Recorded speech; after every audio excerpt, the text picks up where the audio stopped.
நீராறும் கடலுடுத்த நிலமடந்தை கெழிலொழுகும் சீராறும் மதனமென திகழ்வரத கண்டமிதில் எக்கணமும் அதில் சிறந்த திராவிடனல் திருநாடும் தக்க சிறு பிறை நுதலும் தரித்தனரும் திலகமுமே அத்திலக வாசனை போல் அனைத்துலகும் இன்பமுற எத்திசையும் புகழ் மணக்க இருந்த பெரும் தமிழனங்கே தமிழனங்கே உன் சீரிழமை திறம்பியந்து செயல் மறந்து வாழ்த்துதுமே வாழ்த்துதுமே வாழ்த்துதுமே.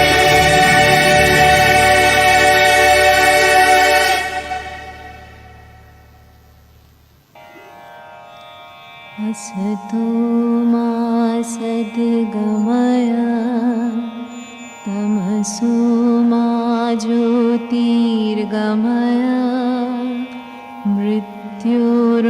मृत्योर्मामृतं गमय मा सद्गमय तमसो मा ज्योतिर्गमय मृत्योर्मामृतं गमय असतो मा सद्गमय तमसो मा ज्योतिर्गमय मृत्योर्मामृतं गमय. ॐ शान्ति शान्ति शान्ति.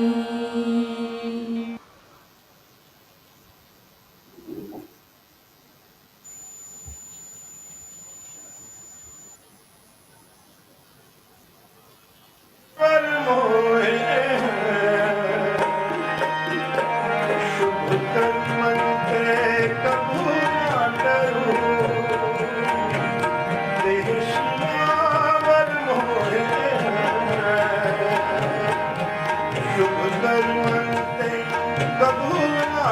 करूं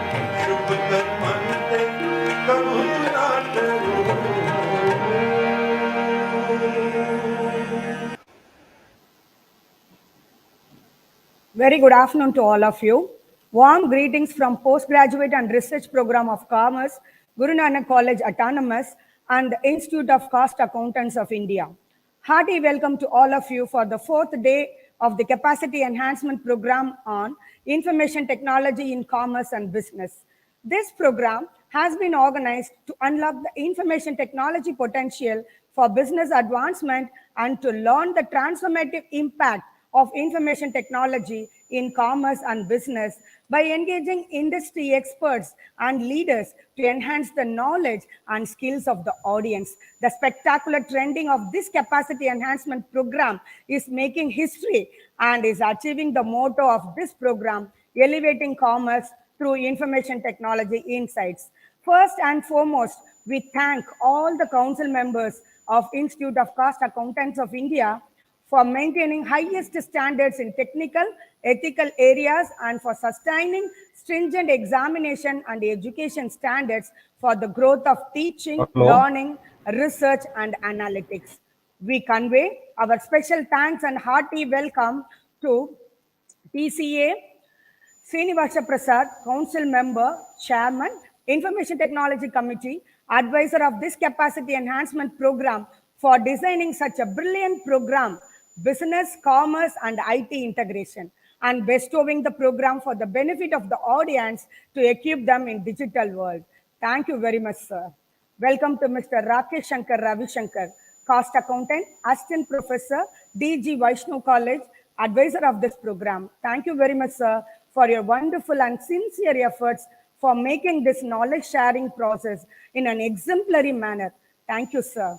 It's my great pleasure to wholeheartedly welcome the keynote speaker, CMA P. Vinay Ranjan, CMA Suresh Rachappa Gunjali, Technical Section Resource Persons, CMA Ravi Kumar Ramachandran, CMA N. Shastri Tata, Convener Dr. T.K. Abhay Madam, Head Department of Commerce, Dean School of Commerce, Guru Nanak College Organizing Secretaries Dr. R. Geeta, R. M. Ramila, Organizing Committee members of this program, faculty members of Guru Nanak College, heads and faculty members of other institutions, students and other participants to the fourth day of the Capacity Enhancement Program on Information Technology in Commerce and Business.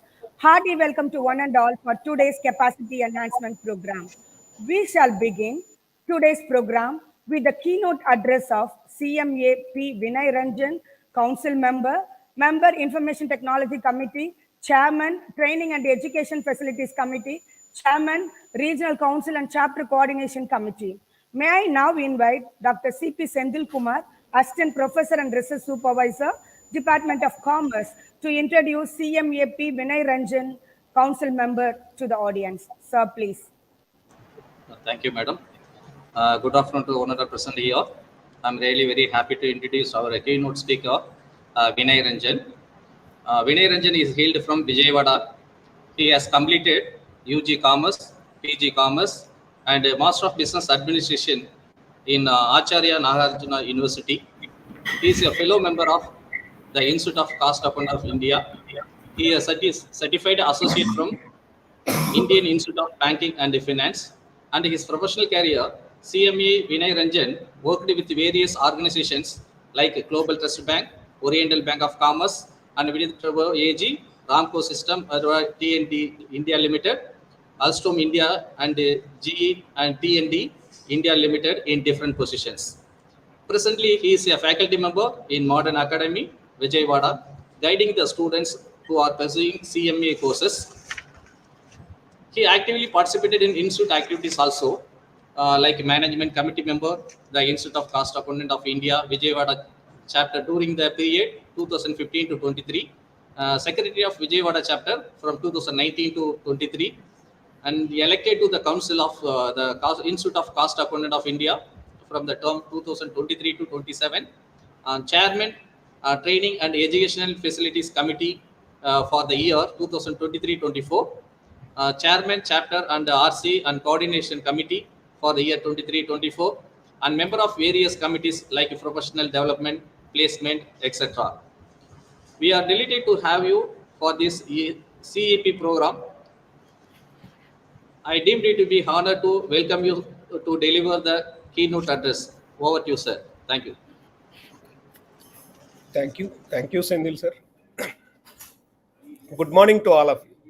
Sorry, good afternoon to all of you. It's very tough for the speaker to address the post-lunch session. And very good afternoon and welcome you all for the today's session, in the afternoon second session.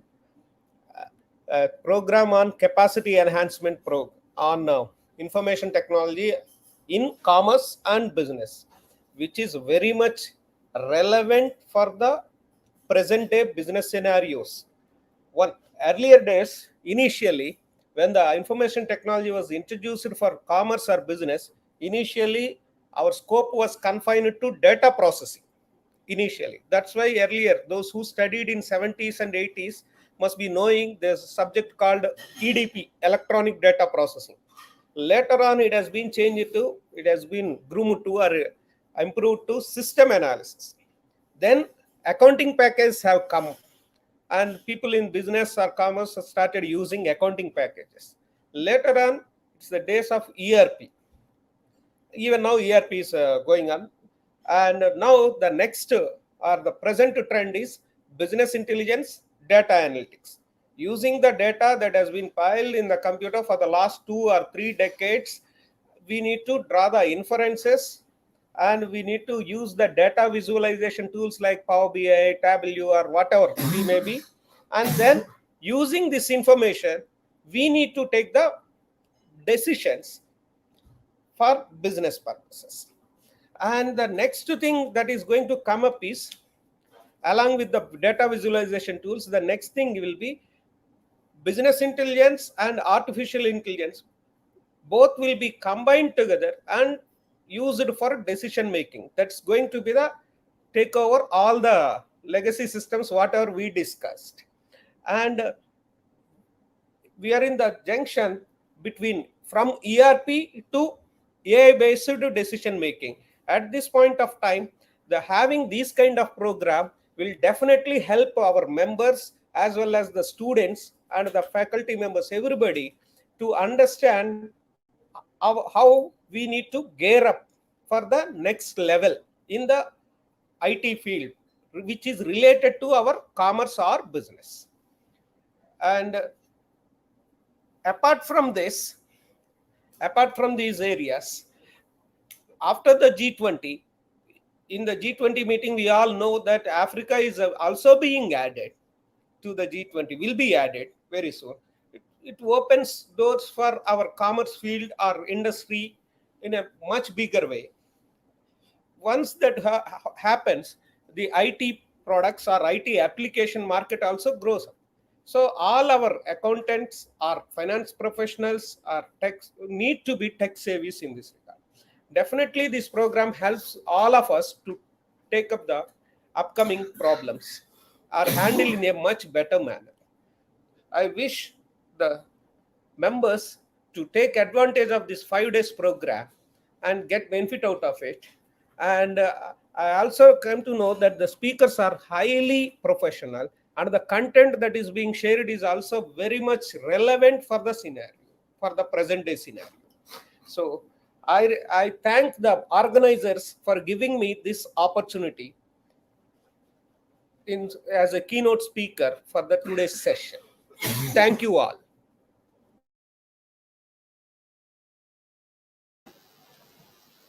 Thank you very much, sir, for enlightening us about the evaluation of commerce starting from ERP to AI-based simulations. That is very much required for the commerce people. Thank you very much, sir, for the excellent keynote address and for your hearty wishes for the success of the program. Thank you, sir. We have in our midst CMA Suresh Rachappa Gunjali, Council Member, Chairman, Board of Advanced Studies and Research, Chairman, MSME and Startup Promotion Board, keynote speaker for today's program. May I now invite Mrs. K. Rajeshwari, Assistant Professor, Department of Commerce, to introduce CMA Suresh Rachappa Gunjali, Council Member, to the audience. Madam, please.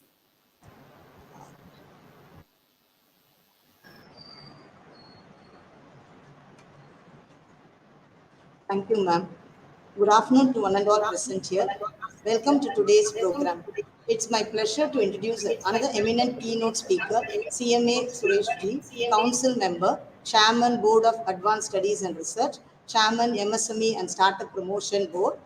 He is a graduate in Commerce, graduate in Law, IP, IBBI, and fellow membership of the Institute of Cost Accountants of India. He is practicing cost accountant and a partner of Messrs. GS and Associates. His areas of practice includes cost audit, indirect taxes, and cooperative society audits and other allied matters for over 2 decades. He was a former chairman of Bangalore chapter of cost accountants during 2013-14. He was also former chairman of SIRC of the Institute of Cost Accountants of India during 2018-19. Presently, he is a Central Council member of the Institute of Cost Accountants of India. Sir, we are honored to have you with us today to share your insights and experiences with our students and faculty. On behalf of PG and Research Program of Commerce, we request our keynote speaker, CMA Suresh G, to take over the session. Thank you, sir. Thank you. Over to you, Thank sir. you, ma'am. Thank you. Thank you, ma'am. Thank you, Am sir. I audible? Am I audible, ma'am? You're audible, sir. You're audible. Yes, thank you. Yes, sir. Sri Manjit Singh Nair, General Secretary and Correspondent, Dr. M.G. Gurunathan, Principal, CMA Ashwin Kumar Dalwadi, President ICMEI, CMA B.B. Nayak, Vice President ICMEI, Convener of the Organizing Committee, Dr. T.K. Avai Kotai, Assistant Professor and Head PG and Research Program of Commerce, Advisor of this program, CMA Srinivas Prasad, TCA, Council Member and Chairman Information Technology Committee of ICMAI, and CMA Rakesh Shankar Ravi Shankar, Cost Accountant, and Organizing Secretaries of the program, Dr. R. Geeta and Dr. M. Ramila, and Speaker of today's session, CMA Ravi Kumar Ramachandran and CMA Shastri Tata, and participants, guests, and colleagues. Good afternoon to all of you. I am feeling honored to be part of this prestigious program organized by the Guru Nanak College in association with ICMAI. I am very thankful to the organizing committee of the program for inviting me to talk as a keynote speaker at this fourth day session of the program. The theme has been selected as a capacity enhancement program on information technology in commerce and business. Today's speakers are talking about cyber security and MIS, EIS in business. So I am going to talk on MIS and EIS. Dear participants, a MIS is a system that provides information to support decision-making process at the operational and tactical levels of the organization. An MIS collects, process, and presents data from various sources within an organization, such as sales data, inventory data, and employee data, to produce reports that managers can use to make decisions. The primary function of an MIS include data collection, processing, and reporting. Managers use MIS to monitor performance, track progress, and make decisions related to day-to-day operations of the organizations. Then EIS is a system that provides information to support decision-making process at executive levels of the organization. An EIS collects, process, and presents data from various sources within and outside the organization, such as market data, industry trends, to produce reports that executives can use to make strategic decisions. Executives use EIS to monitor performance, evaluate alternatives, and make a decision related to long-term strategic goals of the organization.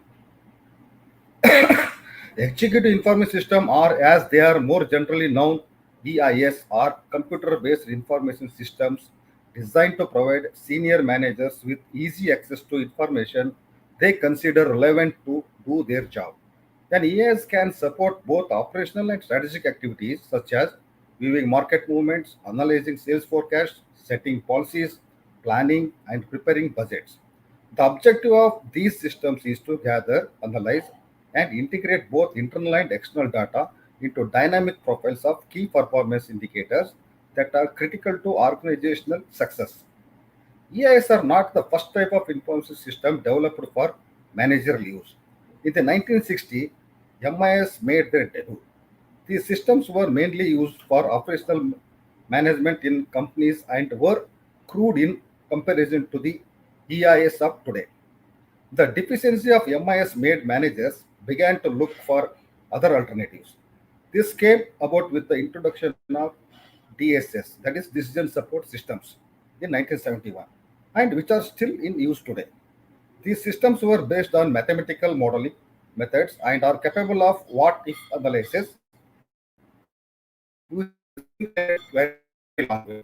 DSS are only structured or semi-structured tasks, but more DSS need to be improved. Department of Organization. 1980 was the concept of the main is they are able to process far more things than MIS realized. Can to see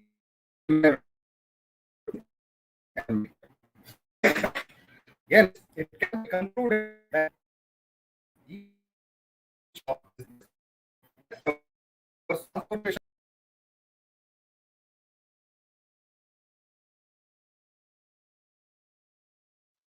So there is some technical difficulty. Sir will be back.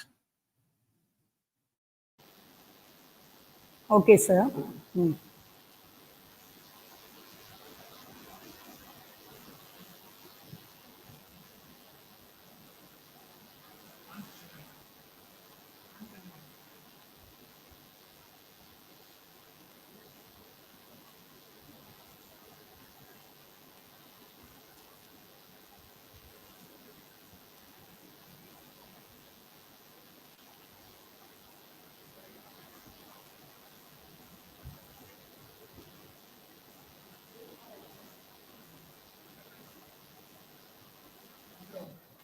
Yeah, sir will be back in a couple of minutes. So apologies for the inconvenience. Participants, just 2 minutes, sir will be back.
Now audible, sir.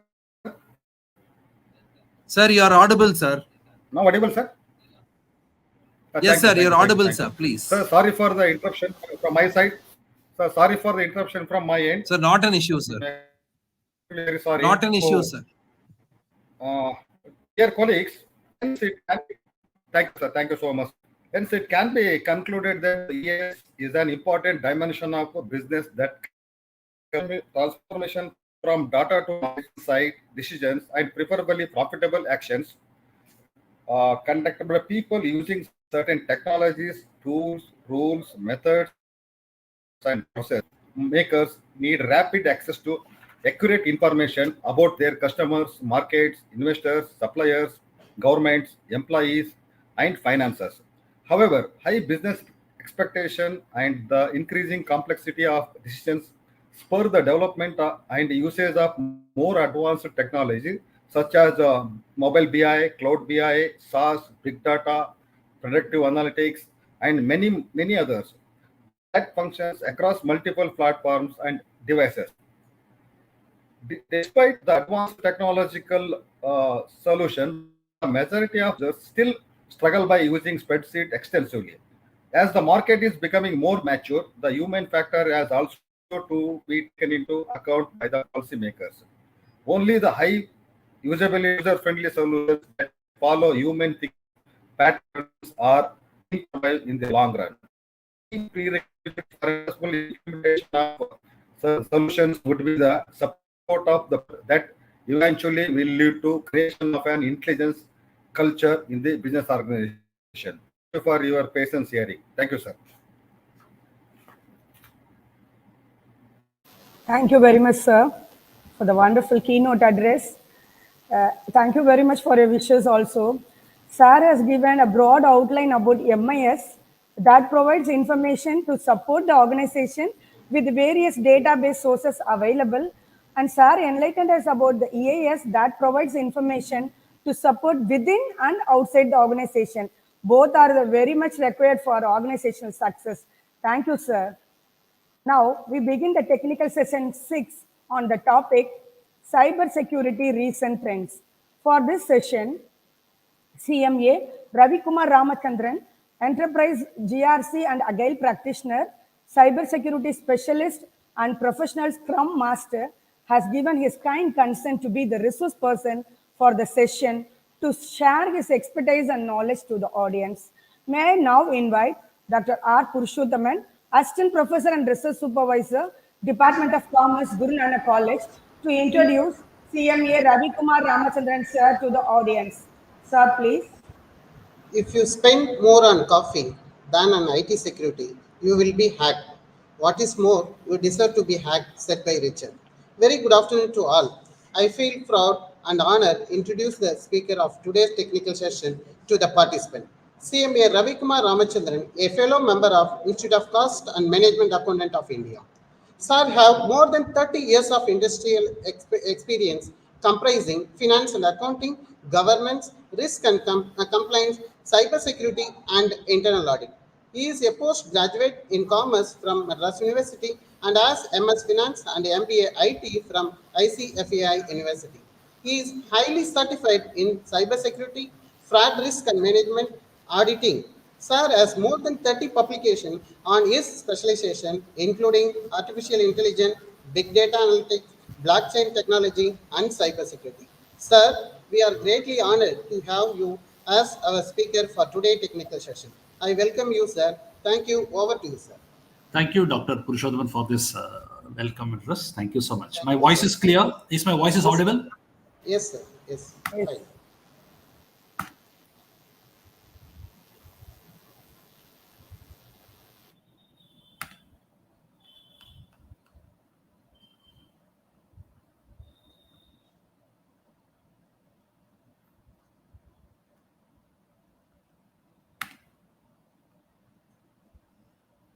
Just a second.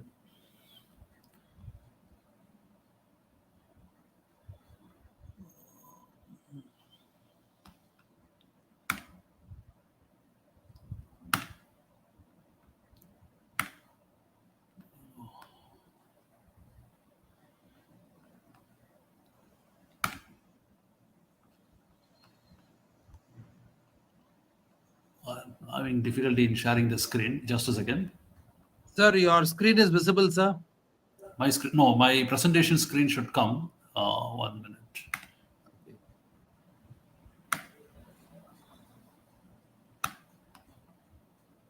Is my screen visible now to everybody? This presentation screen? No, right? Not it. No, sir. No, sir. No, not it, sir.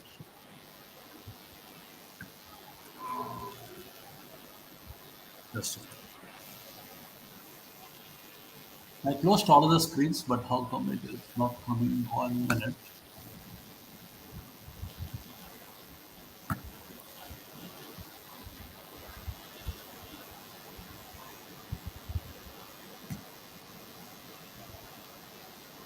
I'm extremely sorry. I should not be wasting time like this, but I don't know why you are in the show page. Yes. Okay, yes.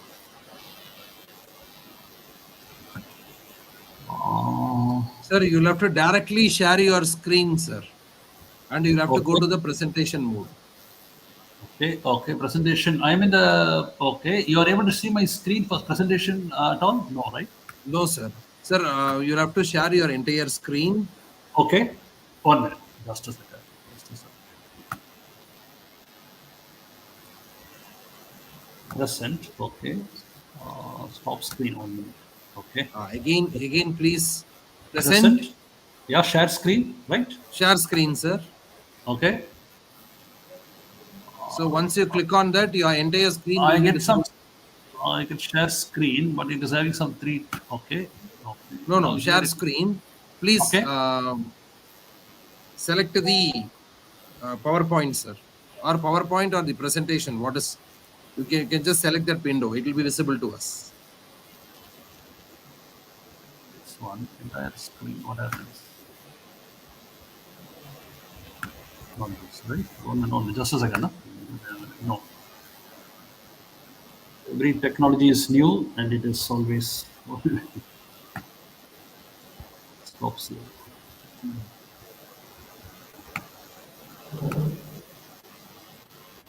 Present. Okay. Am I ready? My screen is ready, but why it is not coming here? That is the only thing. Sir, is it in Canva or is it a PowerPoint, sir? It is in PowerPoint. It is in PowerPoint. It is in PowerPoint. Please No, open the file, sir. yeah, its file is already opened. It is already there. Yeah. Have you clicked on the slideshow mode? Okay, I'll do that. Click on the slideshow. I'm in the slideshow mode. Okay. Now present to your screen from StreamYard. No, but I have to come to that screen, right? This screen is entirely Yes, sir. occupied. Yes, sir. Please go to the presentation screen here. Okay. Present your video screen, full screen. Video file. Okay. No, sir, not video file, not video file. Share screen. Share screen. Share screen. Now switch to your slideshow. Once you share your screen, please switch to the slideshow. But Control Alt Tab or what? Yeah, you can use Control Alt Tab. Yeah. Just see this. Yes, sir. Just give me a moment, sir. You're able to see this? No, sir. Your screen is not shared. Still not shared. Yes. Oh, share screen. Okay. Share screen, sir. It is asking Microsoft Edge tab, Windows, entire screen. Entire screen. Okay. Now entire screen, what should I do? It is saying, okay, once again, it is in the trouble, cancel or what is it? Microsoft Edge tab. Select, sir, please select your slideshow, sir. That slideshow will be available there. You'll have options. So problem is it is not visible here. That is the only thing. Windows, 1 minute, just entire tab.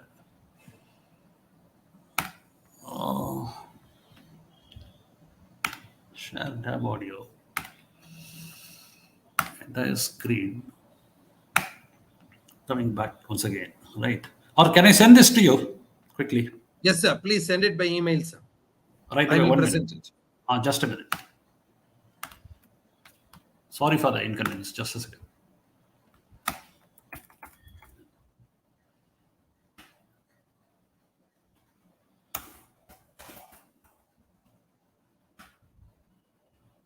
Your email ID, please. Hello. 30961. Okay. Ravi Shankar, RAVISASH. That's one. Okay. It is that. Yeah.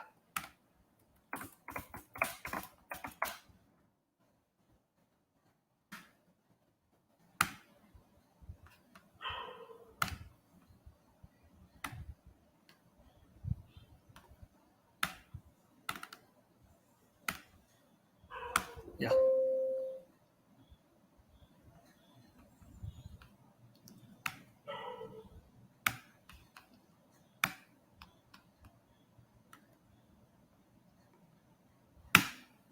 I sent.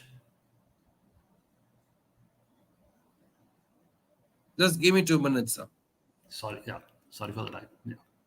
So you can start with your session. Let me share in the meantime. You can start with Yeah, your please. session. Yeah, please. Okay. See, this presentation is basically on the cyber security, and what I thought is I made it more relevant for the management accountants. It's a huge topic. Normally, I speak for a day or two. Okay, but now the time given to me is 30 minutes, so I thought I should make it a complete, what do you call, justice to that subject by giving all what I can do with that. See, as you already introduced to me, introduced in the original, in the right now by the esteemed members, I have more than 30 years experience, and I sit in the editorial board of ISACA, that is Information Systems Audit Control Association, as well all the information security bodies, that is ISC Square. And also I was an examination setter in Institute of Cost Accountants some time back in this technical subject. And I keep writing articles on evolving cybersecurity and artificial intelligence and many things. And I also a visiting faculty in quite a few Indian management institutes. See, the point is now cybersecurity plays a role, overlapping role in every in every profession. So in management accountancy profession, I have written articles like big data analytics and the management accountant. And also sometime back in I given a speech in one of the regional council on artificial intelligence and the management accountant. So management accountant needs to tap on all this evolving technology so that he can play a big role in this evolving era. Now, first and foremost, the topic is cybersecurity and the management accountant. That is the topic given to me, cybersecurity recent trends and the management accountant. Okay, I'm just looking at the watch and the time given to me. Okay. Now, first and foremost, I want Sir, to dwell on... Sir, I meant to receive your email, sir. Oh God. Okay. Is it so? Okay. It's not gone there. No, sir. Okay. I think presenting mode, if I can present it, it will be much faster so that I can make up for the time lost also. 1 minute. Share screen. Just a second.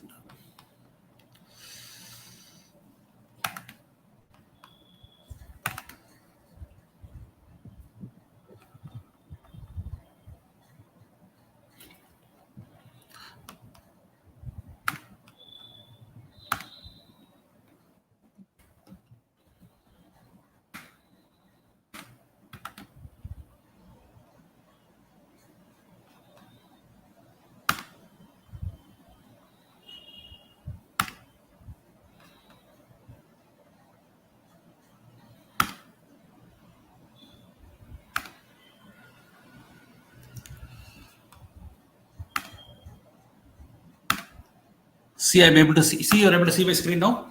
Done? No, sir. No, sir. No, no sir. It will come now. Yes, sir. Yes, sir. Yes, sir. It will come now. I've done it. Okay. Yeah, my time starts now. Sorry for the my apologies for the delay. Okay. We'll move faster now. So this is the topic which I wanted to speak today. Okay. Okay, this is my brief. I mean, they already spoke about. So I'll be giving a PPT in a PDF format, this entire presentation, so you people can have a look at it. Basically, I started as a finance professional in 1990. Okay, I have a few more papers to be left in, or else I'll become a chartered accountant. 86 somewhere I joined CA articleship. And thereafter, I joined, so before finishing CA articleship, that is before completing my MCOM, I completed my CWA. So I joined the Stockholding Corporation as management trainee. At that time, CWAs were very less. Okay, so I was given a very good position. And I was a founding member of the internal audit team in the organization. And I was given a twin responsibility. Now, why I am saying that is, by the time I reached 2000, okay, there was a Y2K, big, huge affair was happening. For those members who want to know about Y2K, you know that there are 4 digits and 2 digits confusion. System may not recognize 4 digits, that is a year. Okay, YYYY. So at that time, I was slowly pushed into technology. So as an internal auditor, I evolved with the technology. That is, to audit finance, you cannot audit finance without knowing technology. Okay, so thereafter I have to evolve myself for every what you call new incoming advancement in technology, so that I can survive in my profession. It is like Charles Darwin, he says that the survival of the fittest, okay, it is always which adapts to the environment. It is not the most strongest or the most intelligent one. No, as long as you're able to adapt to the new environment quickly, you will survive. It is not any other person. So this way, these are all my finance background, and I am going to write strategic papers of SEMA, because that is one thing which I wanted to complete. And now this is all my technology qualifications, and I am in the. I just recently qualified. I wrote Oracle examinations, and I have some assignments to write articles on artificial intelligence. Okay, now here this is a simple disclaimer. The entire presentation is for educational purpose. Okay, so no, I'm not prescribing any decisions or any assertions based on this, and professional advice is needed. Okay, now quickly I'll explain. Now we'll start with little fundamentals. I thank Mr. Srinivasa Prasad as well this Ravi Shankar for giving me all help, and it's Mr. Srinivasa Prasad who invited me for this presentation. And thanks Ravi Shankar for all the patience and the service you've given me so far. Now, information security. What is information security? This is a very important subject for all commerce or science graduate, anybody now, because now it will become an integral part of our curriculum. As in the opening session, the remark has been made on G20, okay, where our Prime Minister has given clear-cut emphasis on 2 subjects, if you can recall, cybersecurity and artificial intelligence. These 2 subjects will be the subjects of the future. Okay, it is like law of gravity. See, you cannot live without law of gravity or friction, right? You may not like friction, but it helps you in your day-to-day affairs. Law of gravity is an integral part. So same way this one. Now, what is information security? Very simple. Protect your information. Don't share your information to others unless it is needed. In simple English words. Now, there are 3 key words has to be remembered by anybody: confidentiality, integrity, and availability. These are the 3 keywords. Suppose if you are appointed as an information systems auditor and you have been asked, please, can you do an information systems audit? You have to check these 3 criteria. Now, what is these 3 criteria? We'll see. Security awareness is very important. Nowadays, you get to know that, hey, don't take any calls coming from unknown numbers. Don't share your passwords. Don't touch any URL, okay, coming in the WhatsApp or coming in the email. So these role is security awareness. Now, there is a distinction of database information as well information security and cyber security. Okay, 1 minute. Okay, now we'll discuss that also. Now, database information, all of you know that data is an unprocessed information, while information is ready for consumption. Now, information and information asset. Very quickly, I'll dwell on this. We are all information assets. Why? Because see, you can ask my password, I carry my bank account number, everything. So as an information security professional, we need to guard two things. One is information and the information asset.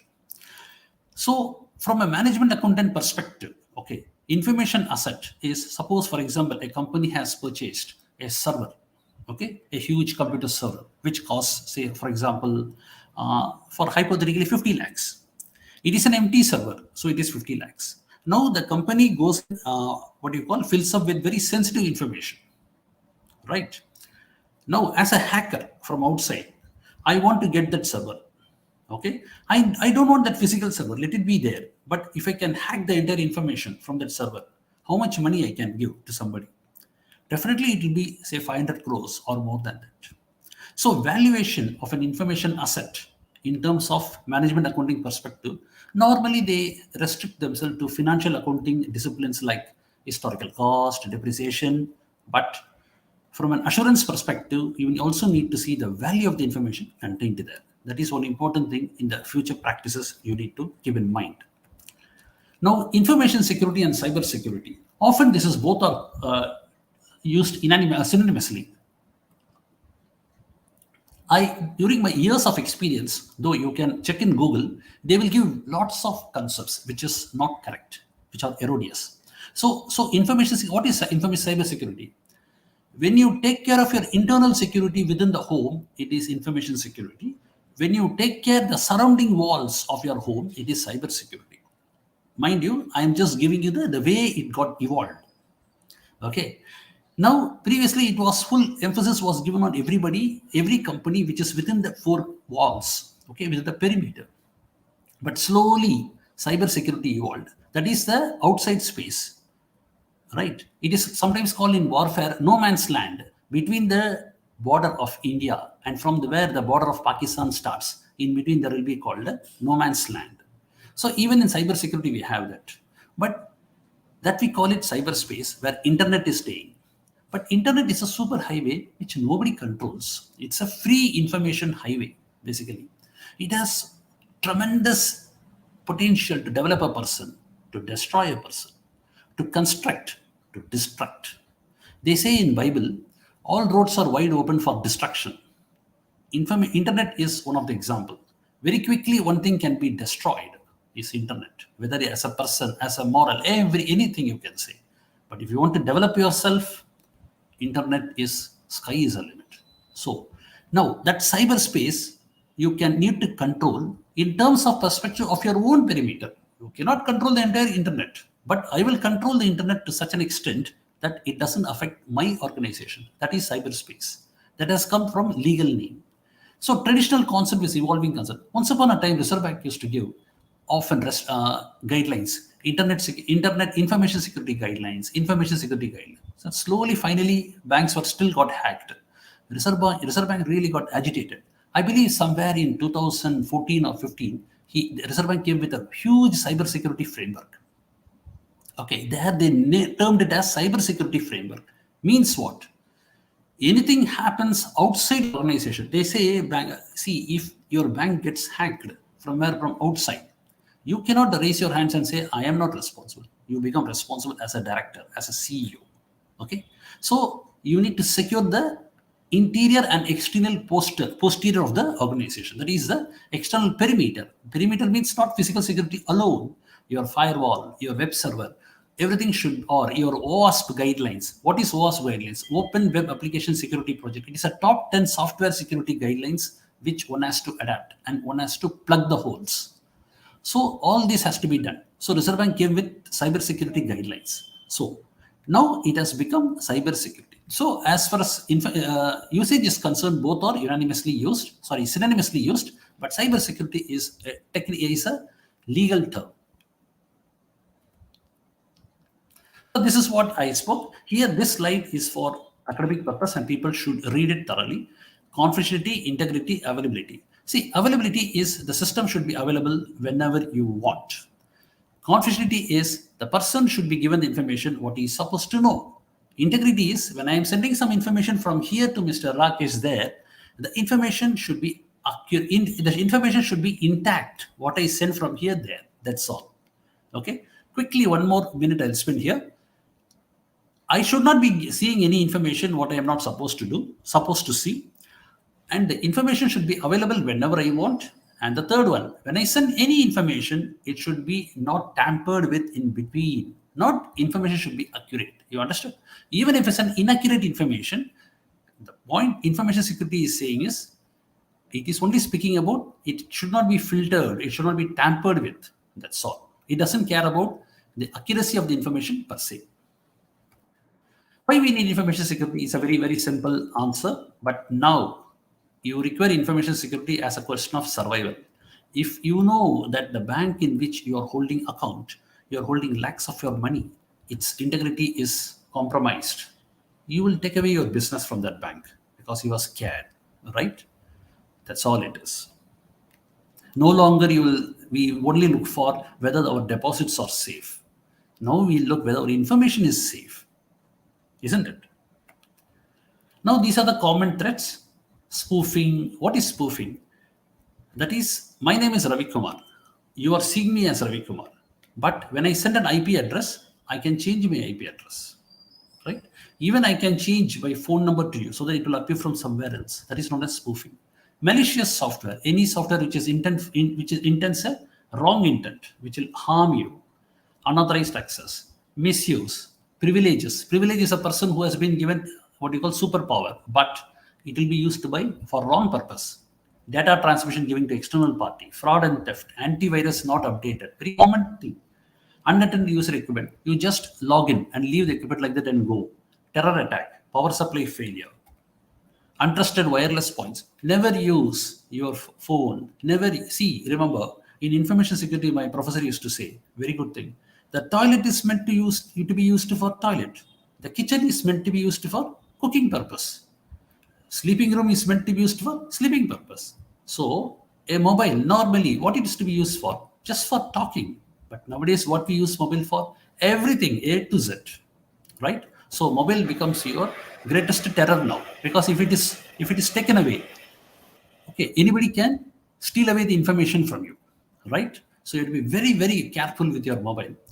Normally, any payments which you make from your mobile, you should be very careful. You should be constantly changing the password. Make sure that your mobile is completely updated with the latest software and antivirus, everything. Sniffing data in transit. Data can be taken away while during transit.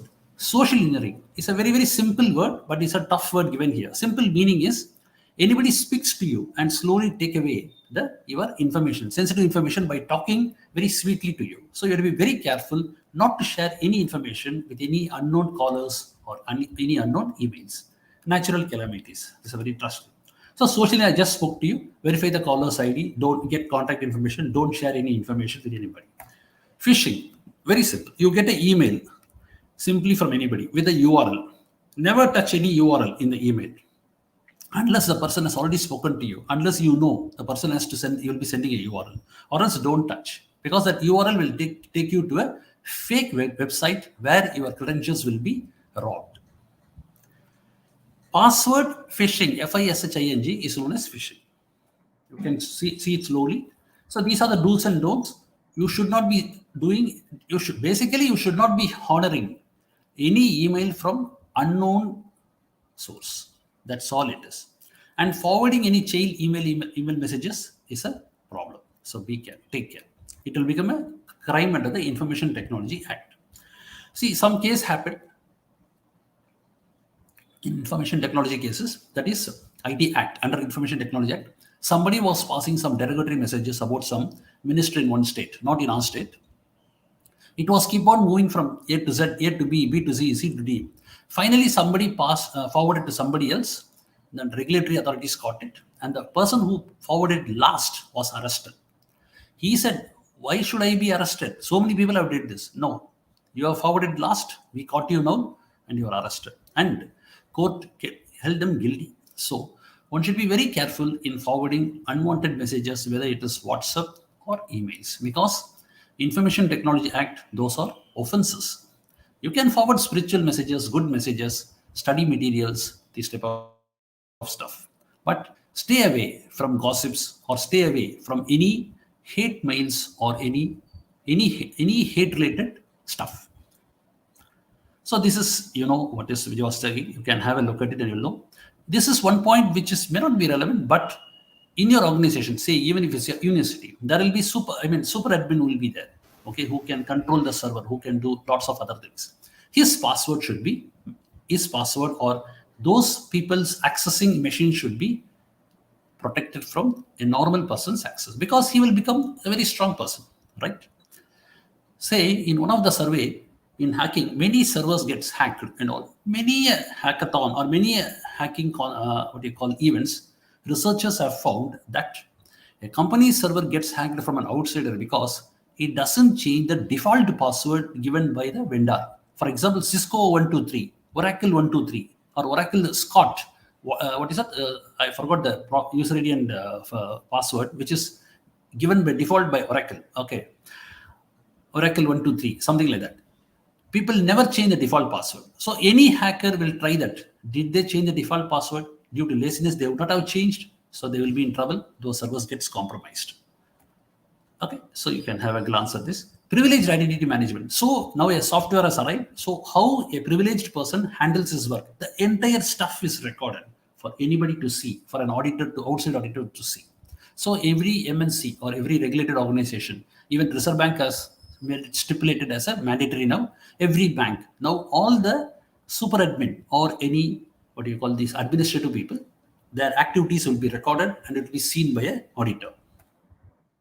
Patch management. Every server there will be vulnerabilities. What is patch? You wear a shirt. There is a hole in the shirt. What do? You cover that hole. Simple. Same way in the server, there will be vulnerabilities in the OS, operating system.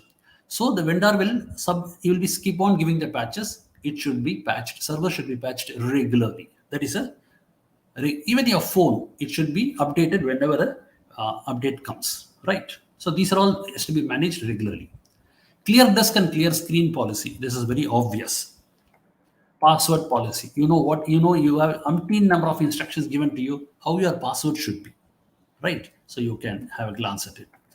Now, finally, best practices. Whatever I've spoken so far is clubbed here as a summary. So you can have a look whenever. But remember, use as most relevant. We are all here professionals. Use the internet responsibly and securely, especially from your office given laptop or office given office given apparatus or office given any equipments. You should be very careful. It should be used only for official purpose. Remember, you don't have privacy in an office given equipment. Okay, they simply say there is no privacy concept when once you enter an organization. You have to be careful. You cannot say, hey, this is my private, I will do anything you want. No, but you are using our equipment. You are using our premises. So it should be as per the standards. So this is what it is basically. And best practices and all, okay, you know all this. I mean, I'll keep on moving on this. So don't share your password to anybody. Do not share your bank account number. Do not share any essential credentials to anybody, an outsider, including your age. Even in Facebook, writing your mobile number in Facebook, or writing your date of birth in Facebook, or writing your official ID in Facebook or any social media is not a standard practice. In fact, the organizations can take it seriously. So all that stuff is there now. So, and now India has come out with even data privacy bills. They are going to make it more stringent in the coming days. So India is now almost prescribing cybersecurity practices to the rest of the world. It will go to such stage. Previously, it was United States. See, one quick point I will tell you. It was stated that India will become like United States in 2090. But now, recent Forbes research and many other very credible research, that is reliable research, have stated by 2047, India will become United States. Okay, and 5 trillion is not a matter at all.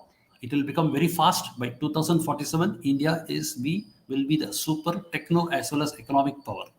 So all good things plus all some bad things if you live in US will be here. So you should be careful.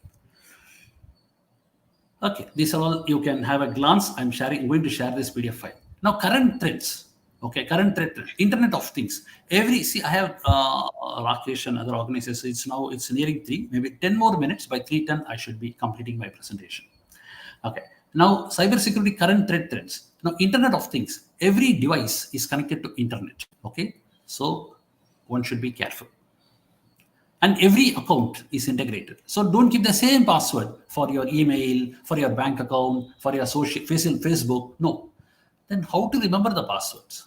The ideal practice is just to memorize, but you should keep it. You can keep though it's unofficial. You can keep in a small notebook somewhere and hidden in your home. Or some passwords you can memorize, some passwords you can keep. But never stick your passwords on the computer in the office premises. It will be an offense. You can be dismissed.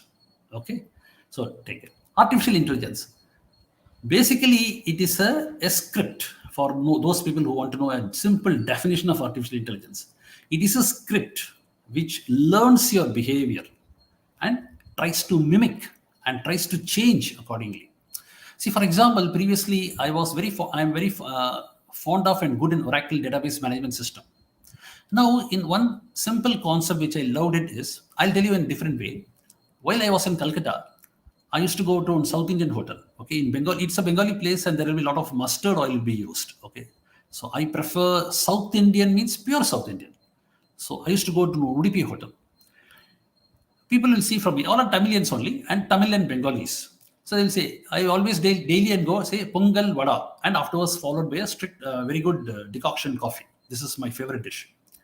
So people first I go Pongal Vada. Then slowly the steward started seeing me from far off. Hey, Pongal Vada aa raha hai. That is in Hindi. In Tamil they say, in Tamil it is, hey, Pongal Vada is coming. Okay, Pongal Vada varudhu. They already decided that I am going to eat Pongal Vada. So similarly in Oracle software, it will learn what are you asking, and slowly it will adapt itself so that the querying speed will become faster and faster and faster, because it learns from your behavior. This is what you are asking. This is only artificial intelligence. It will mimic your behavior and it will add its intelligence to see how it can add. But one thing, artificial intelligence can never conquer humankind. Why? It cannot have emotions. It doesn't have emotions. People are unpredictable. Machines are predictable. So that is the greatest advantage for routine work. But human beings are unpredictable. I marry a human wife. I cannot marry an artificial intelligent created wife. Why? Because a human wife is unpredictable. That is enjoyable, challenging, not with a machine wife. So that is one disadvantage in artificial. It can never conquer human beings. That is one thing in all researchers we can say. Cloud security. Cloud security is, see, you hand over your entire processing to some third party. So you should be careful. How he is doing is securing your information. Maximum is you can control, though technologically we can say empty number of things, but you can only control through your agreements. That's all. As a practical person, I can say. Ransomware. I will hack your machine, encrypt your machine, and ask for money to open the data back again.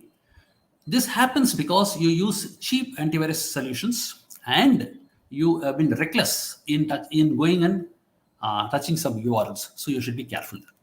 We already spoken about the social engineering, information privacy. We know, okay. Insider threat. It's a very technological evaluation. This I cover a few, and then I'll finish off my presentation. Cyber security will be a challenge henceforth. It can never be controlled. Why? This is first Moore's law. In brief, he is an engineer in Intel. Okay. He gave a revolutionary prediction. What is a prediction? See, once upon a time when computer was invented, it was occupying the entire room. Okay. And it will do some simple processing like addition, subtraction, multiplication, and it will give smoke and heat and all. Okay. So assume it's a huge flat and the machine will be occupying the entire flat and it will do only this work. But Moore predicted, look, here the hardware is big while the software capability, that is CPU, was very, very little. But as the days passed by, he said, your CPU will be doubling again and again and again, and hardware will be reducing lesser and lesser and lesser as the days passed by.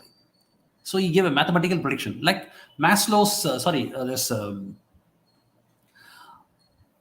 I'm forgetting on economist. Anybody can remind me who said that every 25 years you will get a depression. Okay, so same way he said every 2 years this will double. That is doubling of transistors. What do you mean by transistors? That is your CPU, your computing power will be doubling and your hardware will be reducing. Now you have to carry a small chip within your pocket, which can carry terabytes of data or petabytes of data. Means, see, what is terabyte and petabyte if you ask me? Some 5 years of your entire television recording can be that level. Okay, so, but his prediction became, some scientists said, hey, is it possible? But it became true. And now because of it, we have big data. What is big data? Any data which is huge for any computer consumption, means a computer cannot process it. The data is so huge and different. But now we have different types of computer, big data analytics have arrived. That is, Oracle DBMS, database management system, said that the data can be put in rows and columns and it can be processed, right? That is, the data recollects from somewhere, from there, this, and then it gives you the information. Now, even NoSQL has arrived. What is the difference between SQL and NoSQL? SQL will give a precise answer 23.75 will be the answer. NoSQL will say approximately between 20 to 30. For SQL, the data is limited. For NoSQL, it will take huge amounts of data and yet give you a approximate answer. Which is better? NoSQL. Because today's data, I want tomorrow to be processed to take a decision to be in this competitive world. So big data analytics came to play a very big role along with it, cloud computing. So all this thanks to this greatest gentleman who gave this law, and it holds true still. God knows, and even it is internet connected things also keep on going. Everything will be connected. Your watch, your shoe, tomorrow your shoe, your glass, everything will be connected. This is another scientific philosopher these are all part of my research publication, which got published, and I got first rank in Mumbai University this last April. This is very simple. You can read it slowly. What he says is every law which has been prescribed so far can be defeated. See, in your research methodology, you have a negative hypothesis, right? So he says, unless proven wrong, your research thesis is right, like that. Now he says, according to him, put in bluntly, Newton is saying that when you put the apple up, it has to come down. As of today's date, apple is still coming down. The day apple doesn't come down, then Newton is wrong. Simple. So this is what he says, that every scientific theory exists on insufficient premises, and thus it can be challenged. So in what way it is connected to cybersecurity? Technology can grow in any exponential way. So what is the thing you are prescribing for cybersecurity? You can control somebody when he is going to the right side or left side, but he can go in any direction, even he can fly. What will happen to your cybersecurity? That is a question. Here comes the third one, quantum computing. See, this is a very, very simple. I'll quickly finish in within a minute and go. See, this gentleman put a cat in a box and he put a poisonous gas. Now, what will happen to the cat? Cat will die, correct? Now, until you open the box, what is the hypothesis you will have? You will say, as a normal person, cat will be either alive or cat is either dead. But he is saying there is one third hypothesis. Cat is alive and dead. You will say, how this is possible? But that is what quantum computing is. Just imagine, he says, just imagine until you open, cat is alive and dead. See, it is theory of mathematical probability, statistical probability, but it is theory of mutual exclusivity. Ravi Kumar is speaking now. How can Ravi Kumar be in office? Very simple logic for you. But he is saying, unless you see Ravi Kumar talking, he can be either here or there. But once you see, you conclude, yeah, he is here. So unless you know cat is dead, you can say cat is either alive, cat is dead and alive. So this is what it is. Okay. So this is known as superposition, an unknown state until it is measured. Like Bhakta Prahalada used to told his father, Hiranya, where is the Lord Vishnu? Daddy, Lord Vishnu can be either in this pillar or he can be in the smallest atom. So Hiranya wanted to superimpose, find out where is Lord Vishnu. So he cannot go and fight against an atom. So he took and hit the pillar and Lord Vishnu manifested to emphasize the superemphasis philosophy. Once you know, it is there. So in what way you can read this? In what way, in simple terms? We all know in computer science, 0 or 1, right? Now there is a third possibility, 0 and 1. So a computer can work in tremendous exponential speed. It will be within a few years, quantum computers, which will take 100 years for computation, you will compute within 1 minute, making all your crypto algorithms a mockery. Your encryption is meant to hold the secret for next 100 years, but this guy will open it within 1 minute. So we need to do a new encryption algorithm, which is a headache for all cybersecurity professionals. Kevin Kelly, this is the last, this I thought here I say. Here he proves that technology will survive on its own. Who are you to say, I don't want chat GPT, I don't want artificial intelligence? Who are you to say that? Technology lives by itself, Baba, he says. Why? Your body works on DNA biology. Technology is this side, works outside. Both are same. The human body itself is made of technology, accordingly. So he says he is making an equation between body DNA and how a computer functions. So technology and life must share some fundamental essence. So technology will work like any other human species or any other species which will fight to thrive. It's up to human being to use it carefully. He cannot eliminate technology advancement at all. But finally, what is a management accountant has to do? He has to work as an ally to enterprise IT governance and security. What do you mean by IT governance? How the information technology has to be utilized in economical terms and how it can be benefiting to the organization by he should be giving cost effective metrics. He should come out of his traditional cost accounting methodology and he should be able to prove in CPU terms that what way it is beneficial. Years back, I was given when we wanted to, somewhere in 2002, when we want to migrate from Oracle 9i to 10G, that is, it was internet technology, G became grid technology. Vice President called me and said, Ravi, come with me to go to the CEO. CEO looked at us. What happened? Sir, we want to move to 10G technology. Okay, I don't understand all this technology. What is the cost? At the time, we said 1.75 crores. He was reading something. Bullshit. Please get out.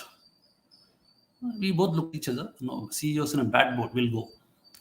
He said, Ravi, meet me later what this guy wants to say. Because Vice President speaks in a regional language and CEO is a foreign return. He is also the Indian. So both don't get along even though both were from the same state. So I went out. Then I told the Vice President, don't worry. I will convince the CEO. We'll prepare papers, draft papers for him to understand. Basically, internet technology and grid technology, one simple difference is evening 5 o'clock, all of us during those days, we don't work from home at all, right? Okay, computer admins will work 24/7, fine. But many machines will be idle, correct? After 8 o'clock, all the machines will be idle and only next day morning people will come. Grid technology, how it works is, it will use all unused hardware, okay, and leverage itself, and so that gives superpower when it requires most. You understood? Even if you're not using the machine, the system will use the machine for its purpose when no user is there. And once user comes, it will release the machine. That is a grid technology. So thereafter, because of that, your computing power will expedite. Your transaction processing power will expedite. So that has to be explained and articulated to the management nicely. And also it came with a lot of security features. So after almost 9 months and 10 to 12 months, I prepared the paper and presented to CEO. CEO was happy. He granted that budget. And later on, I appeared for an examination called Certified in Governance of Enterprise IT, which required 2 years of governance of IT experience, which I took the same CEO who got retired, who endorsed me the experience to get me that certification. But the point is, I used technological experience as well my management accounting metrics to establish the fact that G is superior to I. So these type of things, management accountants should equip themselves. So these are all strategic management and vision, compliance with global laws, continuous and ongoing learning. You should be a chief knowledge officer, embracing agility. So you should be fast, lean. You should be able to do multi-skilling. Nowadays, multi-skilling is a point. That is what the new education policy is all about. You cannot say, I'm a commerce grad. I only know BCom. I don't know B. I don't know technical subjects. Okay, you cannot club be an MBBS and a BE together, possibly. But you should be able to skill quite a lot of things. And nowadays, enterprises want multi-skilled professionals. Servant leadership. Don't sit in the cabin and say, hey, I am all powerful. No, serve everybody. By serving others, you become a leader. And finally, leading by example. So these are all the things. I believe exact 3:15, 1 more minute to go. I completed my presentation. Thanks for the opportunity. And thank you so much. If you have any questions, I can take it up later or now or later. Thank you very much, sir, for educating us about the overlapping role of cybersecurity in every profession. You taught us very clearly that information assets are playing the key role in cybersecurity. Information security, CIA, confidentiality, integrity, and availability are the takeaways from the session which have to be handled properly. Information security versus cyber security have been elaborated very clearly. We learned a lot about the common threats about information security and how to be protected from the threats. The do's and don'ts have taught us how to be very safe, sir. As cybersecurity has become the soft skill, nowadays we are committed to learn about it. The theories and models are the jewels in the crown of your session, sir. It has been wonderfully presented. Your session on the whole has enlightened us about the best practices which definitely we have to be followed for the information technology and the information security. Thank you very much, sir. Moving Thank on you, to sir. the technical, yes, sir, yes, sir. Thank you so much, sir. Moving on to the technical section 7, MIS and EAS in business. Our resource person, CMA, N. Shastri Tata, Managing Director, Chennai Operations, RSM India, is with us to share his expertise. May I now invite Dr. R. Purushottaman, Assistant Professor and Research Supervisor, Department of Commerce, Guru Nanak College, to introduce CMA N. Shastri Tata, sir, to the audience. Over to you, sir. It is a great pleasure for me to introduce the speaker for today technical session 2 to the participant. CMAN Shastri Tata, Managing Director, Chennai Operation, RSM India, Chennai, and holds a degree in Bachelor of Commerce, Bachelor of General Law, and Master of Law. He is also a fellow member of the Institute of Cost Accountant of India and fellow member of the Institute of Company Secretaries of India. Sir has 45 years of experience in the field of auditing, including SAX, banking, commercial affairs, tax, legal, and company secretarial. He has been involved as a startup entrepreneur of Chennai operation in last 16 years. He is the responsible for managing overall client relationship of Chennai operation, and he was also instrumental in developing innovative service offering using mobile technology and using digital mode for remote working during the pandemic and beyond. His previous work experience includes government audit, banking, advertising, and manufacturing. Sir has played Senior Vice President of Legal, Commercial Affairs, and Company Secretary with the Ogli Mathur Private Limited, Mumbai, for about 10 years. His key service expertise includes internal audit and risk advisory services, goods and service tax, finance process outsourcing, SOPS, ICFR, SAX audit, and corporate governance. With these few words, I am very grateful to welcome you, sir. Thank you. Over to you, sir. Thank you for the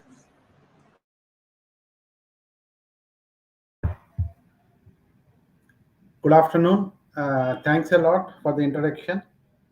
And I'm thankful to the School of Commerce PG Research Program of Commerce, Information Technology Committee of the Institute of Cost Accountants of India for giving me this opportunity. And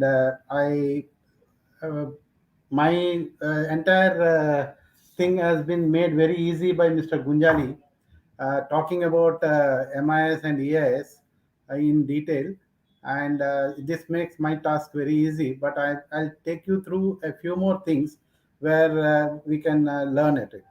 I kept being a advertising guy for about 20 years. I kept the PPT in a very slightly in a lower mode, in the sense it will help the students of Guru Nanak College and our students in the institute. For members, it may look slightly preliminary.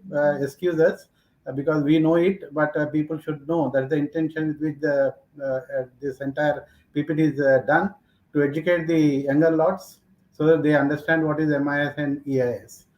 And EIS is emerging, and many more areas are coming out in EIS.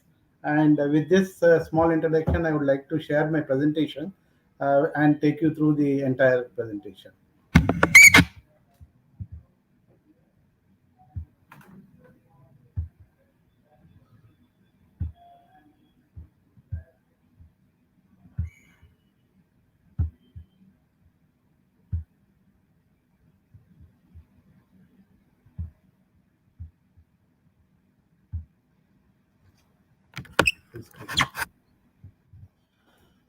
So, just a little bit about my company. I am heading Chennai operations. We are the sixth largest in India, and we have 12 offices across India, 3,000 employees, headquarters in Bombay, and each city or unit is headed by a qualified person to take care of the region. I'm taking care of Tamil Nadu and Andhra Pradesh.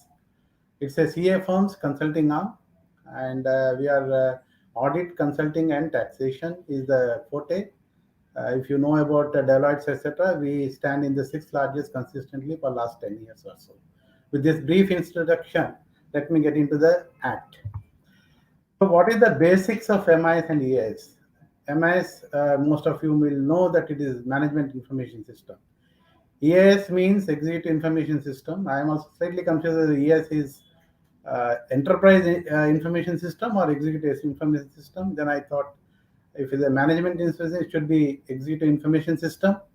And what is the difference between these two and how it helps the organization? So it addresses different information needs within an organization.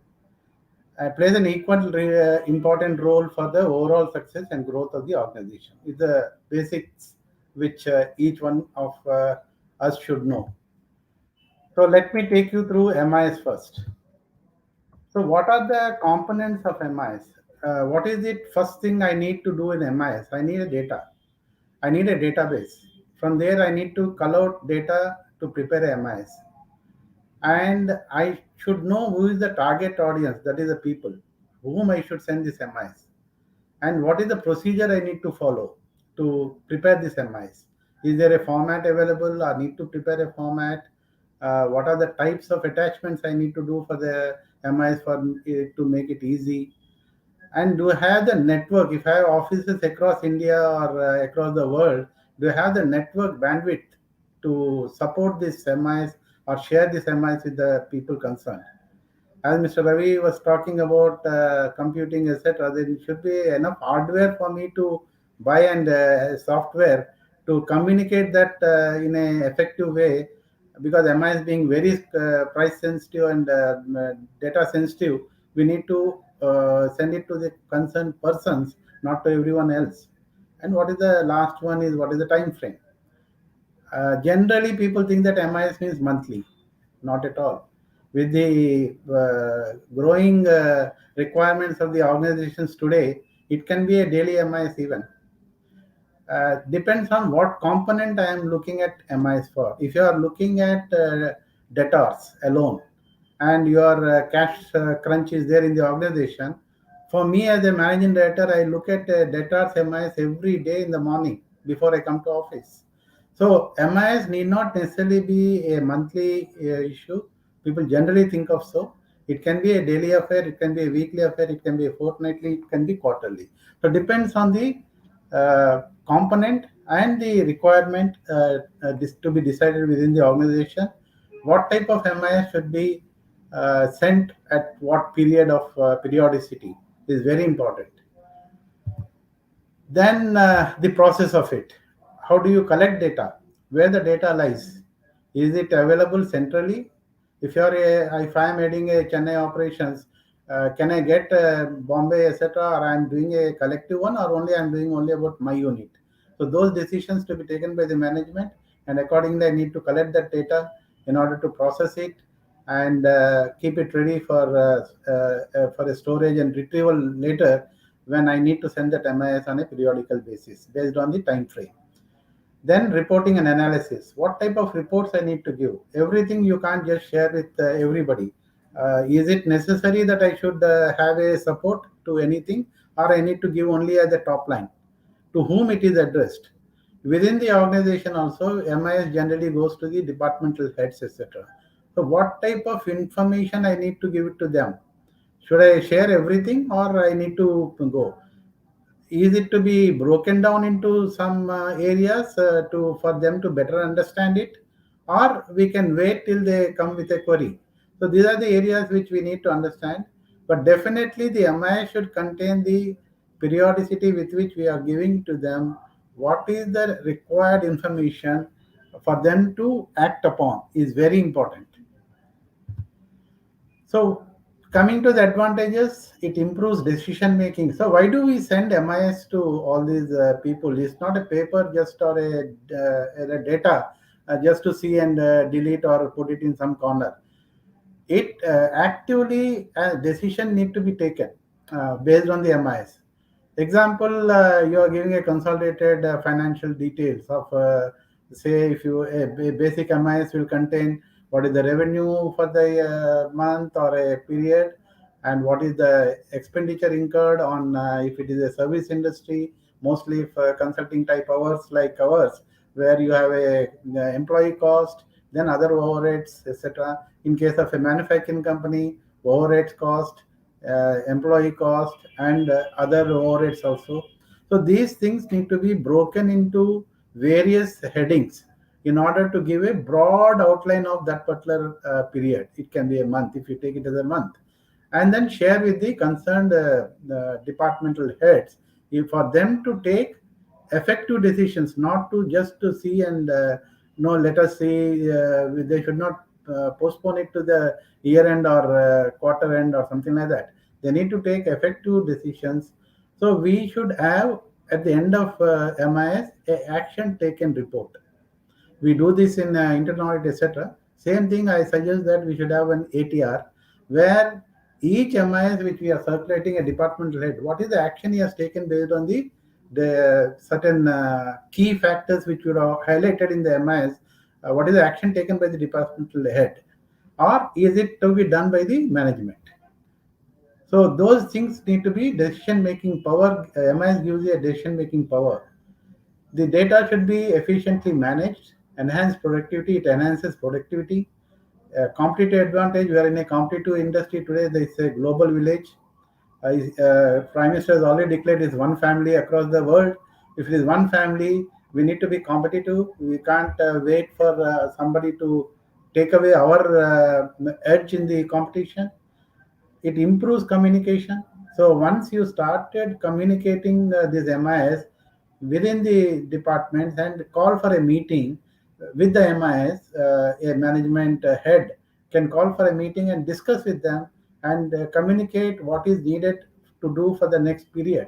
If you are monthly, next month, what you are planning on it. And it so that helps in strategic planning. It definitely helps in cost reduction. Where you see a high cost incurred on a particular area or for a normal period, it's not a extraordinary cost or something like that.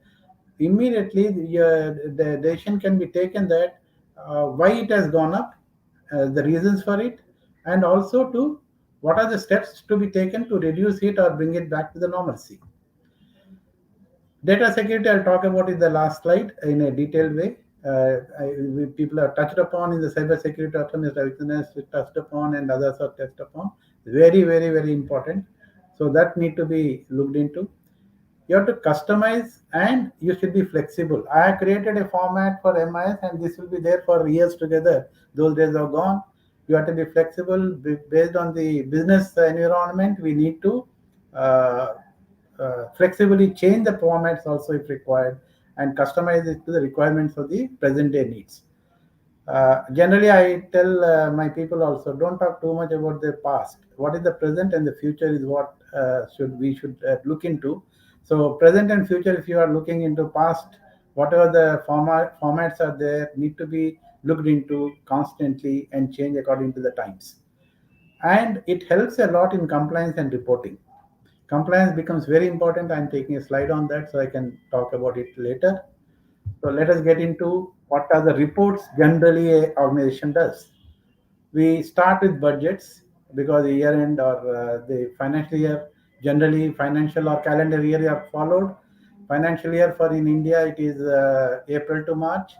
For majority of the outside the foreign countries who have their offices in India, they generally follow calendar year, Jan to December. So 2 months or 3 months before this, we need to prepare the budgets and share the budget with the departmental heads so that they know what is the budget to be achieved. And based on the budget to be achieved on a periodical basis, comparisons can be done. As cost accountants, definitely we need to do the variance analysis in a detailed way to understand where we are going wrong, either on the revenue side or sales side or on the cost side. So then based on which we prepare the financial statements. So that report is a must to be shared with the CFO, etc. And most important thing is exception reports, a summary and exception reports, which are need to be shared. It becomes part of EIS, where executives or the top management should know what is the exception. If your due date for GST and your TDS is 7th and 10th and 20th, have you filed those returns on time or not? Very important. Your PF you have to pay on a 20th or the deadline given by the government of India. Have you filed or paid the chair and paid and filed your returns? So compliance becomes very important as you are running the affairs, especially when you are doing multi units across the country and maybe beyond the shores of India. It becomes very important that we follow the statutory laws of each country if you are outside, or if there are I see here a practical example in Maharashtra. You need to pay your professional tax on a monthly basis. In Chennai, in Tamil Nadu, we pay on a half yearly basis. So you should know what are the rules and regulations across, and you need to follow. So if you say that I am in Tamil Nadu, my head office is in Tamil Nadu, and I'll pay only once in 6 months. In Maharashtra, there will be a show cause notice from the professional tax guy. So, and here I see, because I worked in across India, I can share with you in Maharashtra, there is only for shop and restaurant only one registration. Here we have to maintain about 10 to 14 registers under the Shop and Establishment Act. If you don't maintain the register, the inspector will fine the managing director of the company, and they send a show cause notice. So all these things, each city, each state, what are the rules and regulations? First thing to just share with you, generally, when you are setting up a business in any state, understand the local laws first. Central laws are common. Luckily, GST has come. For us, it has become very easy. Central laws like income tax and GST, etc., are common. But what is the state law? And if you are going to a hilly place, in a place, is there any exceptions or exemptions given? Understand all those things properly, create a summary of it, and compliance reports to be prepared according to the state wise, or even district wise, or a region wise. And that report need to be circulated to the concerned departments to take effective action. So there should be, generally the management will always say that even pay all these compliances, whatever need to be paid statutory dues, even 1 or 2 days earlier than on the due date. So whether that is being done or not. If there is an exception, are the authorization has been given to the exception or not, is very important for us. Likewise, payroll. Payroll, people think that it's just a deduction and payment. No, it is got a. I can talk about payroll more than 1 hour in a session. So payroll becomes very important, because you have to understand what is the employee when he joined, midway, etc., and what is the TDS to be deducted from the previous employer. Now create that supportings, then deduct the TDS for the rest of the year, and pay to the government on, and give them the necessary forms for him to file the returns. So it's a big process need to be done. Especially payroll includes joining and resigning. A lot of companies, when we went for audit, we saw that they don't disable the exiting employees still on rolls. So, and automatically the payment goes, because everything is bank to bank now. So not like earlier where we used to sign the checks. So you have to be very careful on exit, proper updation of the records, master reports, etc., on payroll. Then inventory reports, sales MIS reports, statutory reports, HR reports, many reports can be made on MIS. So MIS is not only financial, all these reports are very, very important. It purely depends on the organization, whether you are a manufacturing company, large manufacturing company, or a service industry, or what type of reports you need to create, that need to be discussed, prepared, and periodically looked into in order to change it and then meet to the requirements of the particular organization. Now I wanted to get into executive information system. So what is the components of EIS? As we saw that executive, what is the difference between MIS and say, of course, got a distinction, but I just want to share with you. MIS is to the departmental heads, EIS to the top management or executives, who will give them the strategy to strategize the organization's role within the with the competition, etc. So scalability and performance of optimization, data repository, data extraction and transformation, backup and disaster recovery. If something happens in one of the units, and you have a BCP plan in place or not. So all these things, and whether it is tested or not. Many things I have seen in practically, that they have got a paper BCP plan, but it's not tested. The intention of having a BCP is to test it periodically. So there should be again a MIS saying that have you tested it, and who is looking into it. is very important. The same IT guy should not liquidate. There should be a person who will be conducting the test and authorizing that yes, everything is working in the recovery process also. And digital access today, multiple digital being in digital era, multiple access need not be given to everyone. So what is it I need to give to a particular department in an organization becomes very important. And if you do not empower them to take those data, then we will have a problem that he cannot do his job. So what is to be given to whom, etc., need to be. So authorization levels and what are the accountability for each one of them becomes very important from the data protection laws also. Then data governance and quality management need to be looked into, and feedback. Always it's better to say that yes, I am the best is not the motto of any organization. We should always get feedback from the people who are working in the ground. It's like a war where the Jawan has to tell the head what is happening in the ground. Then effective decisions can be taken and implemented to the extent possible and feasible in order to run the company in a very effective way.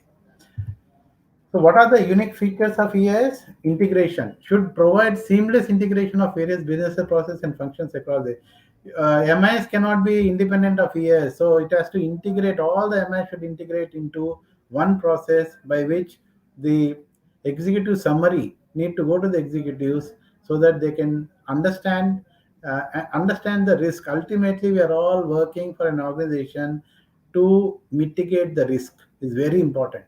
We are not doing business. We should not do business which create risk, or at least we should be aware of it. What is the quantum of risk for doing a business? So if that is brought to the notice of the top management and they take a decision that yes, there is a risk of this, but still we go ahead with and do the job, at least as organizational heads or department heads, we are brought to the notice of the top management. Scalability, yes, should be scalable to accommodate the changing needs of the organization. You can't be today, the entire business is dynamic. So scalability is important. Yeah, am I audible? I'm going on telling. Yes, sir. Yes, Yeah, sir. okay. Please proceed. Okay, Yes. security is a paramount in EIS, especially considering the sensitive nature of enterprise data. So when you are all the MIS, etc., are consolidated and sharing with the management, sensitive nature, because a lot of sensitive data like what is the dividend to be declared, what are the shares being sold, to many things of insider information need to be securely transmitted. So you should have a methodology by which others will not have access to that.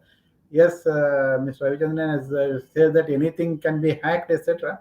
But take adequate precautions in order to see that secure as much as you can within your means.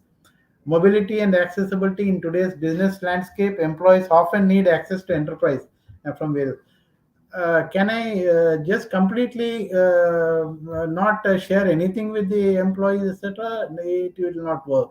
Today, the entire, I consider that as when I started this, I gave a name for my WhatsApp group as Team Chennai. So we are all team members where we have designations to run the affairs. But when it comes to running the organizations, we are one team running the organization together. If that is not there and I don't share relevant information to the relevant party, then it cannot be, it is not useful at all. You are just preparing some reports. So what are the advantages of EIS? Timely access to critical information, executive empowerment, compliance and reporting, enhanced productivity, competitive advantage, data analysis and capabilities. So what the EIS gives me is the last one is data analysis capability. I can analyze if I am a company just started, if I am 3 years old, I can analyze my entire data of 3 years and just see what is happening. If I am just started as a new entity, if benchmarking is available across the industry, I can take those benchmarking data and compare myself right from the top of sales or revenue to down of OH, overheads, how my organization is working, work is happening vis-a-vis others in the industry. So it gives the executives empowerment to take decisions, and it helps in compliance, non-compliance of anything, and it gives definitely it enhances the productivity. When each production head or each unit head understands what he's doing or not doing, it definitely will, if he has not done or not meeting the targets, it will give him a input that you are not met the targets, you need to enhance your productivity in order to meet the requirements. And it definitely gives you a competitive advantage when all of them are working together in an organization hand in hand. Then it definitely will reduce the cost and it will give a good competitive advantage within the market. Ultimately the aim of this thing is either you give your services or sell a product. This should be competitive, otherwise it will not have any value in the organization and that organization cannot grow. Ultimate intention of any cost accountant or the people who are connected with cost accountant is to see that we are competitively priced in the market in order to make a dent within the market, to take the maximum market share in order to maximize my profitability to share with my shareholders.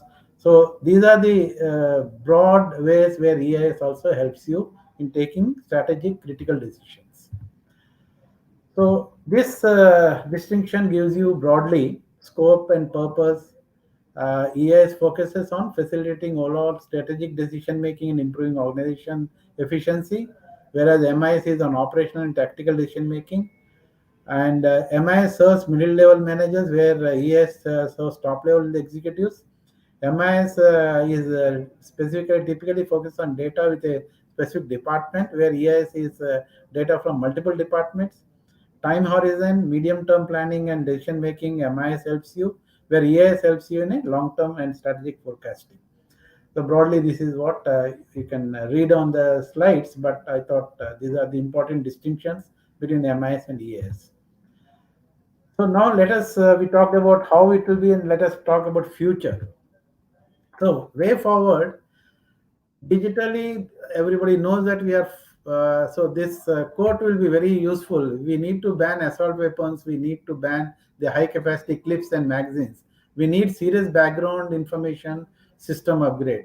So what a organization needs is today system upgrade. You can't be in 1990s or 2000 computing systems and wanted to be competing with the world class organizations.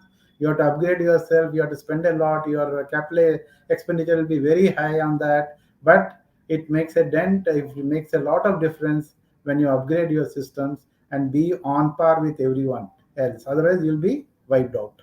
So best example is corona time, when each one of the organizations where we have met, they have to upgrade their systems, create them, give laptops to the people who do not have, because most of us work from home. So need to digitally connected and have the no need to have the high-end ones for everyone, but understand the need of each organization's requirement, and accordingly capital funding need to be taken from the CEOs and the CFOs and upgrade your systems to meet the requirements of the organization. So today we are in digital transformation of the organization, cloud computing, data security, real-time analytics are required. Today we are no longer looking at postmortem. I need real-time analytics in order to do. If Chandrayaan, the rocket is going, I need to know the real-time where it is, with the difference of half a second or nanosecond, whatever the permissible seconds are. But I need to know where the rocket is to give the boosting instructions, etc. So real-time analytics are required. Mobile accessibility is required.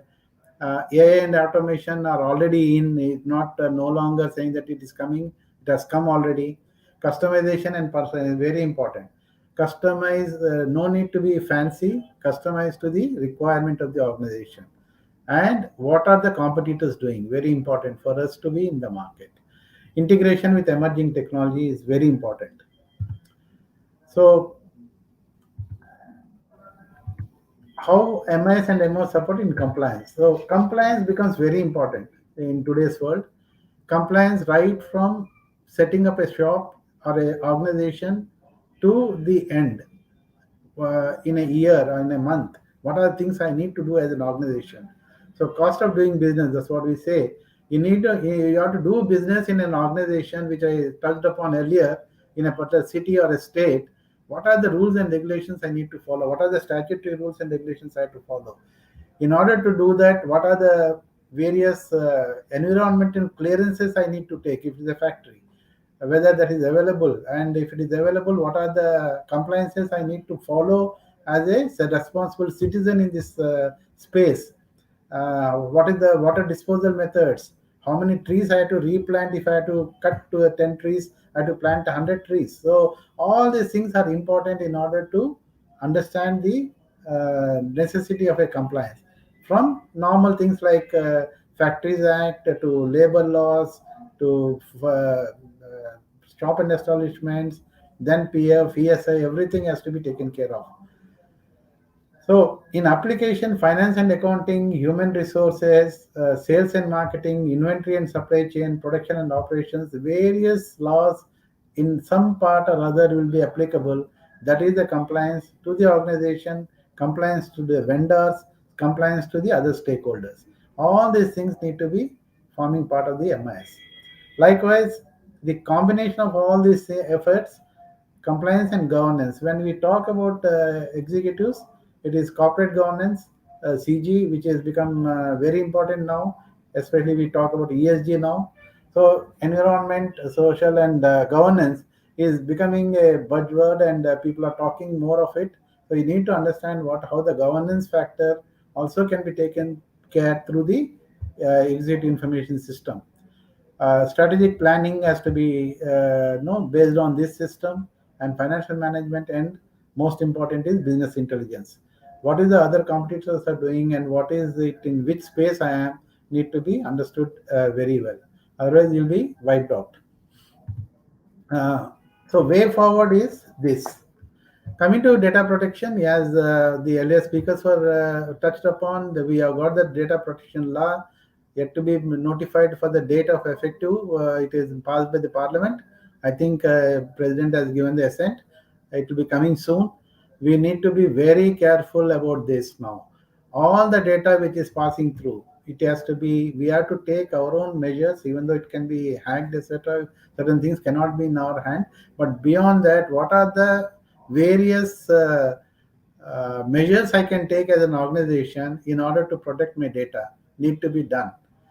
More important when audit firms like ours, where we deal with the client's data and sensitive data, how do I protect it from being pilfered or hacked by somebody? So there are methods by which we need to create internal controls by which the data is secured, client data is secured. And if you are an NBFC or a bank, my personal data should not be seen in the public. And likewise, there are many security measures which we need to take in order to protect our data, so that the hacking to the extent possible need to be avoided. And with the data protection laws coming into force shortly, and across the world, Europe, etc., GDPR and other things have come, where they have really protected their laws. Protective laws are there. We need to be very careful in sharing the data and protecting the data of the clients with which we are going to deal, depending on the organization with what you are connected with. So I'm take from production, a large production unit, workshop, a factory, to NBFC or a bank, to any small unit. Data protection becomes very important, and one has to be very careful in protecting their data while transmitting it. And so what are the general protections are, at least as rightly pointed out by that, your office computer is given for office purposes. So do not send it to a personal email IDs, etc., to others where the data is flowing out. So all these measures, small measures, if you take, most of it will be safe on that, because the data laws being enacted, it creates lot of risk to the organizations. And I thought that will be very important as far as and while transmitting your MIs and EIs also, it becomes very important for each one of us. With this, I leave it the floor for any question answers, and thank you for giving me the opportunity for me to say a few words. I can take a one-day session on this, and I could able to cover within I think 15-20 minutes. And thanks the Guru Nanak College committee members and my institute's past accountant, Mr. T. Srinivasan and Rakesh for giving the opportunity. Thank you. Thank you very much, sir. We thoroughly learnt about the components of MIS, database, people, hardware, software, and networks, data collection, storage, and retrieval. The way you have explained us about the advantages of MIS has made us to facilitate ourselves for improved decision making, efficient data management, strategic planning, data security, and cost reduction. You gave us the broad outline about the preparation of MIS report, which is very much beneficial to know much about the budget report, payroll reports, inventory reports, HR reports, statutory reports, and whatnot. Awesome explanation, sir. Coming to the EIS, Executive Information System components, the data repository, digital access, feedback mechanism have been described accurately, and the EIS features and advantages we learned a lot.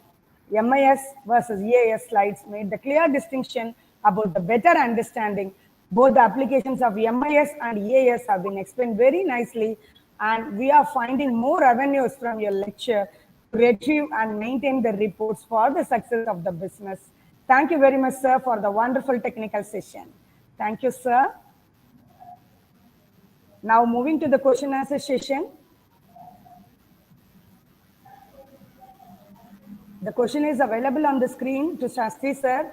Since the access to real-time data is mostly available nowadays, why MIS is still required? Even regulators may reduce the compliance burden due to access to real-time data of regulated entities. Yeah, Sir. real-time data on any mode can be need to be given. Suppose if I am the managing director, I am in USA and I am sitting in USA and something happens in Chennai. How do I come to know? So you need to transmit that in a format, in some format or other, for me to know that these things have happened or not happened according to the plan which we have fixed it. So MIS is not just a report in the format. That's what I told in the first thing. It's no longer a paper where you need to transmit. It can be just a highlight in a WhatsApp message saying that these things are happening, these things are according to this, it's not happening. It's a MIS. Management information, that's all. Please do not imagine that to be a paper where we send a large MIS paper. So the information need to be fed. Example I'll give you, of course, is in public domain. Adani case where one of the in TV interviews, because I'm from media, I can say that somewhere in Austria, somewhere somebody said something, and immediately Adani shares fell down in India. So it has got an effect. Today, with social media being there, we need to be very careful, and information need to go. And time difference. USA it is morning now or late night. So when by the time you get up, your shares are coming down. For what reason it is coming down, nobody knows. So the information need to be communicated. That's why I said three things very important. It's not a monthly affair. It can be a daily affair. It can be hourly affair. If it is real time, I need to know where the rocket is on a real time basis. That's what I use the Chandrayaan thing. So each one, based on the importance, we need to communicate that to the concerned person for taking effective action. I'll give you an example. One of my employee fell down in Tiruvannur station while boarding a train. I just came to know after 10 minutes, I got a WhatsApp message. Immediately what I did, closest person in audit in that particular area, I asked him to go and help him out, got an ambulance, put him into the hospital immediately. So that information comes to me directly as a managing director to take action. It's a very important thing. Not only this, the financial details or anything which have an effect on the organization or the personnel of it, the information can be passed on through various modes. Modes can be anything. Thank you, sir. Sir, with AI in full swing today, how can we expect safety of all our data with the perfect Suraksha Kavach? It's not there, sir. I also believe in that, because once you are on the internet and gave your details, you are open to risk. How much? That's why you go on using the word. How much you can mitigate from your end is very important. You cannot. Even Mr. Ravichandran also said that you cannot stop an hacker. There are ethical hackers nowadays, so the people will hack it. but how much of it protection? Like, what are the things when you open a Facebook? My Facebook was hacked. So what are things next time when I opened it, I gave all the intos there. Now I cannot chat with anybody because everything is not accessible. So better to, so it's a decision to be taken by the concerned, how much of protection we can do from our end. When you are going on a road, you are supposed to wear a helmet if you are using a bike, and go according to the rules of the road. If you cross it, and sometimes accident can happen when you are standing at a red light. People will come from behind and bang. So that is the way we need to take care to the extent we can protect ourselves and our data.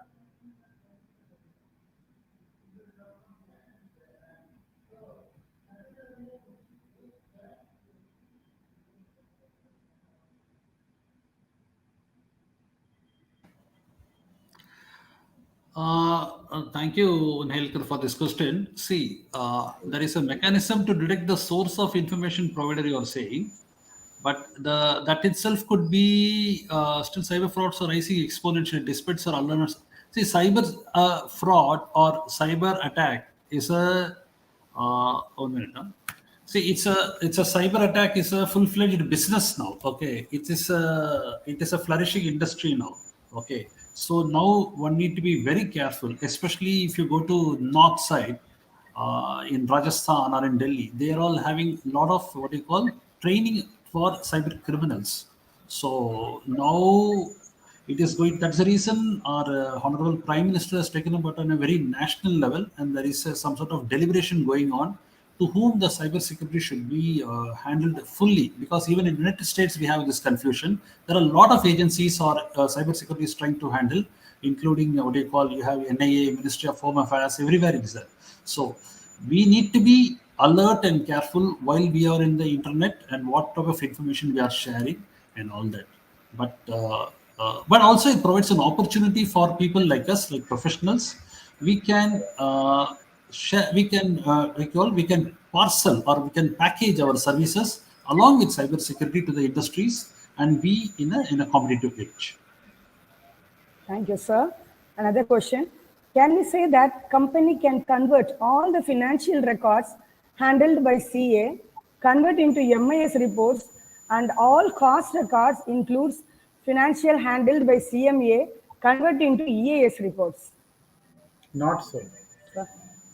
Both are to be shared with the top management. That's why the distinction is very clear, where financial details are required for the top management. So it is not that MIS is CA and EIS is cost accountant. It should be both a mixture of these two. Ultimately, when I am looking at it, I'm looking at an organization as a whole. I need production data. I need financial data also.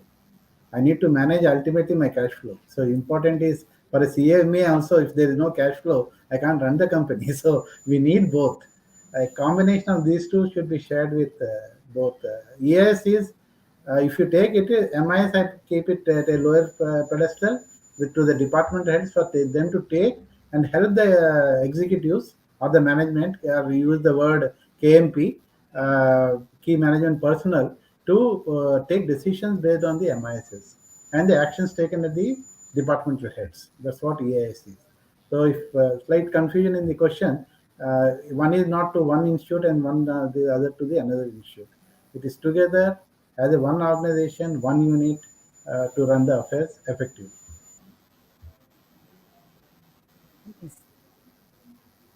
Okay.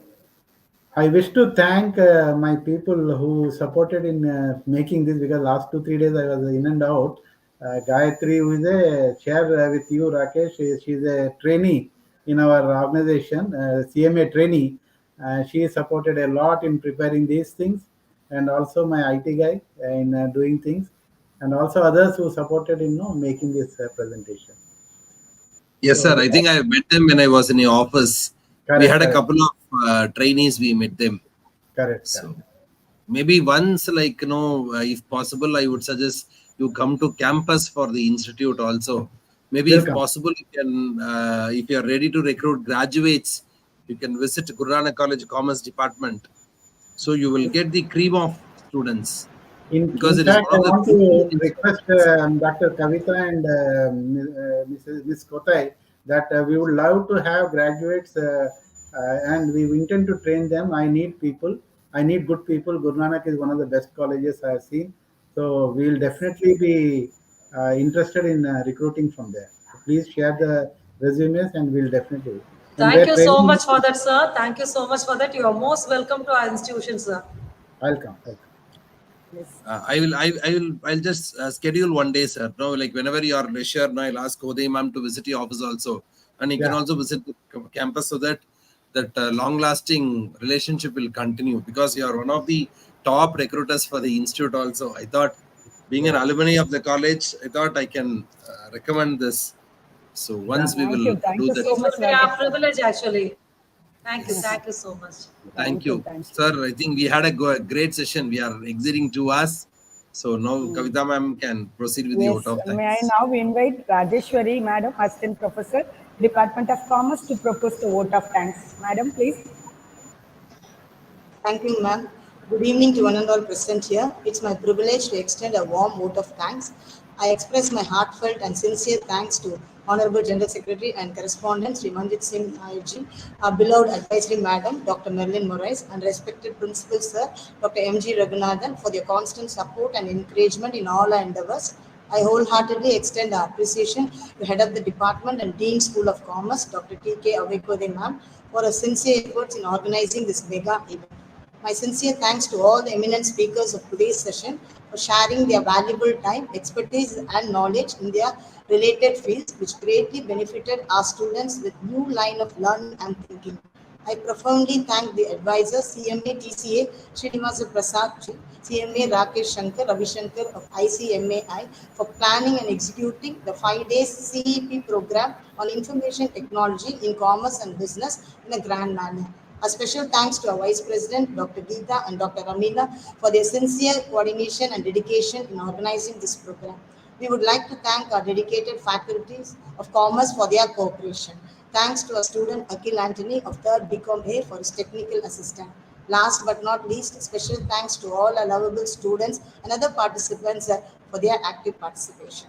Thank you all. Thank you. Thank you very much, ma'am. So, day 4 is coming to an end with the sharing of a knowledge process. So many ideas we have got about the cyber security, information security, EIS, MIS, and whatnot. So, the day has achieved the target that integration of business and commerce with IT, which is the motto of this conference. This capability enhancement program definitely achieved the motto, embracing the future of commerce, by joining the remarkable journey of knowledge and innovation with the ICA. Thank you very much, one and all, for your patient listening and enriching your knowledge. And tomorrow we will meet in the final day of capacity enhancement program. Thank you, one and all. Thank you. Thank you all. Thank you so much. Thank you. Thank you all.